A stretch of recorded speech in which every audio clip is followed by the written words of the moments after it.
হাগ্ৰামা মহিলাৰীক আমি এৰা নাই, হাগ্ৰামা মহিলাৰীহে আমাক এৰিছে। তো গতিকে হাগ্ৰামা মহিলাৰী ডাঙৰীয়া সেই সময়ৰ হাগ্ৰামা মহিলাৰীৰ আৰু নাই। BPF ৰাজনৈতিক দল এই আগৰ যিটো ৰাজনৈতিক দল তেনেকুৱা পৰিস্থিতিত নাই। BTCত এতিয়াও আৰু ক্ষমতা দখল কৰিব নোৱাৰে। তথা প্ৰমোদ বড়ো ডাঙৰীয়াৰ নেতৃত্বত যিটো UPPL চৰকাৰে যিখিনি ৰাইজৰ কাৰণে এই সমষ্টিত যিখিনি আন্তঃগাঁথনি, শিক্ষা দীক্ষা, খেতি বাতি, ব্যক্তিগত হিতাধিকাৰী যেনেকৈ ইয়াত কাম হৈছে, এই কামটো সকলোৱে এপ্ৰিচিয়েট কৰিছে, গ্ৰহণ কৰিছে, মানিছে, যাৰ কাৰণে আজি ৰাইজে সকলো জাতি জনগোষ্ঠীৰ ৰাইজে ইয়াত আহি পেলাই ইমান সমাগম, এই কথাটো আপোনালোকেও অনুভৱ কৰিছে আৰু সুন্দৰ এটা পৰিৱেশ।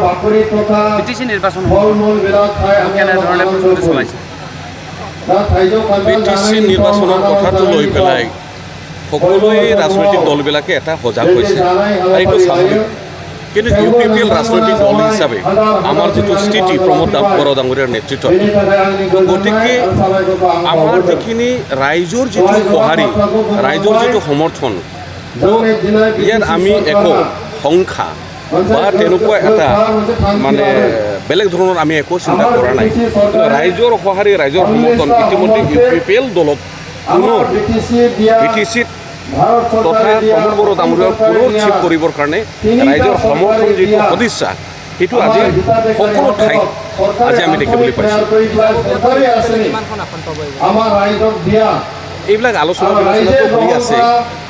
প্ৰত্যেকটা সমষ্টিত UPPL দলৰ ফালৰ পৰা যিটো প্ৰাৰ্থী থাকিব আৰু যিটো সময় আহি আছে, ইয়াত বিভিন্ন পৰিৱেশ আৰু পৰিস্থিতি আৰু এটা ইয়াৰ যিটো দৃশ্যপট যেতিয়া বেছি বছৰ চাপিব তেতিয়া আমি স্পষ্ট হ'ব পাৰিম।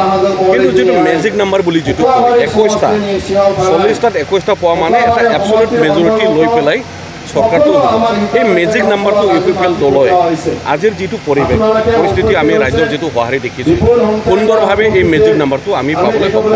আপুনি বহু বছৰ ধৰি ৰাজনীতিৰ লগত জড়িত। গৌৰৱ গগৈ এটা কথা কৈ আহিছে, বড়ো ৰাজনীতি জাতীয়তাবাদী হাতত থাকিব লাগে নে BJPয়ে চলাই আছে, চাবি কাটি BJPৰ হাতত নেকি? তেখেতে কি দৃষ্টিভংগীত কি কথাত কৈছে তেওঁ নিজৰ ব্যক্তিগত কথা।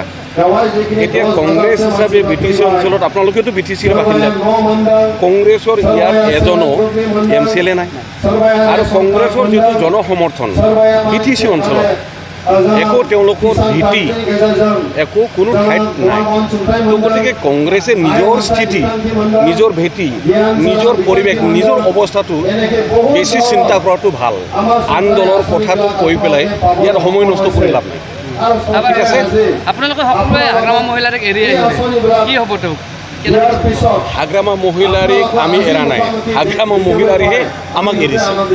কথাটো সেইটো এতিয়া অংগবিহীন, এতিয়া অকলশৰীয়া হাগ্ৰামা মহিলাৰী ডাঙৰীয়া।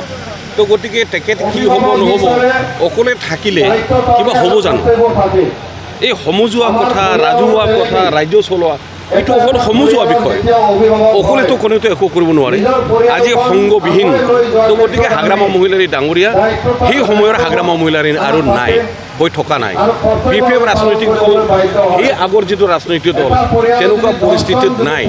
গতিকে অনাগত দিনত BPF হাগ্ৰামা মহিলাৰী ডাঙৰীয়া পুনৰ BTCত কেতিয়াও আৰু ক্ষমতা দখল কৰিব নোৱাৰে। ঠিক আছে, থেংক ইউ।